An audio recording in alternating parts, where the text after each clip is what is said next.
Hello viewers, welcome to my channel Poongodi's kitchen. இன்றைக்கி செட்டிநாடு கோசுமல்லி எப்படி வைக்கிறதுங்கிறத சொல்லி கொடுக்க போகிறேன். இதை இட்லி தோசைக்கு சைட் டிஷ்ஷாக பரிமாறலாம். இதுக்கு தேவையான பொருட்கள் கத்திரிக்காய் பெருசாக 2, உருளைக்கிழங்கு 2, தக்காளி 2.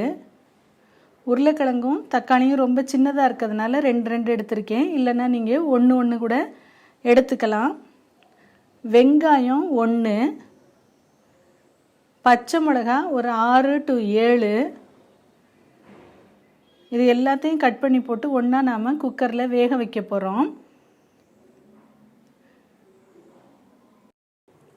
இதோட 1/2 கப்பு பாசிப்பருப்பு 1/2 கப் எடுத்து வச்சுக்கோங்க. இப்போ காய்கறியெல்லாம் எப்படி கட் பண்ணியிருக்கேங்கிறத பார்க்கலாம். பச்சை மிளகாயை இப்படி 2 கட் பண்ணி வச்சுக்கோங்க நீள வாக்கில். வெங்காயத்தை பொடியாக கட் பண்ணி வச்சுக்கோங்க. தக்காளியையும் இந்த மாதிரி பொடியாக கட் பண்ணி வச்சுக்கோங்க. அதுக்கப்புறம் கத்திரிக்காயை தண்ணியில் கட் பண்ணி போடணும். கத்திரிக்காயை இந்த சைஸுக்கு கட் பண்ணி தண்ணியில் போட்டுருங்க. உருளைக்கிழங்கையும் தண்ணியில் தான் கட் பண்ணி போடணும். உருளைக்கிழங்கு பாருங்கள் அடியில் போயிருக்குது. இந்த மாதிரி கட் பண்ணணும் சின்னதாக. அப்போ தான் எல்லாம் உங்களுக்கு சேர்ந்தாப்பில் வேகிறதுக்கு சரியாக இருக்கும். உருளைக்கிழங்கை இந்த மாதிரி கட் பண்ணி எல்லாத்தையும் தண்ணியில் போட்டு வச்சுருக்கிறேன். அடுத்தது தாளிக்கிறதுக்கு தேவையான பொருட்கள் என்னென்னு பார்க்கலாம். 1 டீஸ்பூன் நல்லெண்ணெய், 1/2 டீஸ்பூன் கடுகு, 1 டீஸ்பூன் உளுந்தம்பருப்பு, 1/4 டீஸ்பூன் பெருங்காயத்தூள், 1 வரமிளகா. இதை 2 கட் பண்ணி போட்டு தாளிச்சிக்கலாம். கொஞ்சம் கருவேப்பிலை. இது எல்லாத்தையும் ரெடியாக எடுத்து வச்சுக்கோங்க. இது இல்லாமல் உப்பும் புளியும், புளி பேஸ்ட்டு. இந்த புளி பேஸ்ட்டை வீட்டிலே செய்கிறதுக்கான லிங்க்கை நான் டிஸ்கிரிப்ஷன் பாக்ஸில் கொடுத்துருக்குறேன். தேவையான அளவுக்கு உப்பு. இப்போது ஒரு குக்கர் எடுத்துக்கோங்க. குக்கரில் நாம் கட் பண்ணி வச்சுருக்கிற வெங்காயம், பச்சை மிளகா, தக்காளி இது எல்லாத்தையும் போட்டுருங்க. அதோடு சேர்த்து நாம் பொடியாக கட் பண்ணி வச்சுருக்கிற கத்திரிக்காய், உருளைக்கிழங்கு அதையும் தண்ணியிலேருந்து எடுத்து இதில் போடுங்க. கட் பண்ண எல்லா கத்திரிக்காய் உருளைக்கிழங்கையும் குக்கரில் போட்டுட்டு அதோடு சேர்த்து நாம் எடுத்து வச்சுருக்க 1/2 கப்பு பாசி பருப்பையும் போடணும். பாசி பருப்பெல்லாம் கொஞ்சம் கீழே போகிற மாதிரி பார்த்துக்கோங்க.